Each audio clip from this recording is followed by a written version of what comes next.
নমস্কার, নিউজ ভ্যানগার্ডের পর্দায় আপনাদের প্রত্যেককে স্বাগত। আপনাদের সঙ্গে রয়েছে এই মুহূর্তে আমি দিয়া। চোখ রাখছি এই মুহূর্তের কিছু গুরুত্বপূর্ণ খবরের দিকে।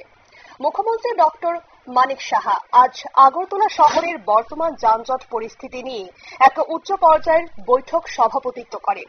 বৈঠকে ডাক্তার মানিক সাহা দুর্গাপূজার আগে আগরতলা শহরকে যানজট মুক্ত করতে অবিলম্বে পদক্ষেপ নেওয়ার প্রয়োজনীয়তার উপর জোর দেন।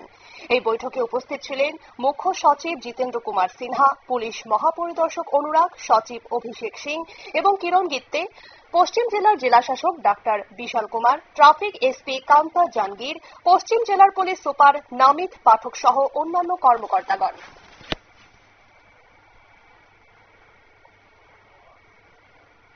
আজ আগরতলা শহরের বর্তমান যানজট পরিস্থিতি নিয়ে মুখ্যমন্ত্রী প্রফেসর ডক্টর মানিক সাহা এক উচ্চ পর্যায়ের বৈঠক সভাপতিত্ব করেন এবং দুর্গাপুজোর আগেই আগরতলা শহরকে যানজট মুক্ত করতে অবিলম্বে পদক্ষেপ নেওয়ার প্রয়োজনীয়তার উপর জোর দেন মুখ্যমন্ত্রী।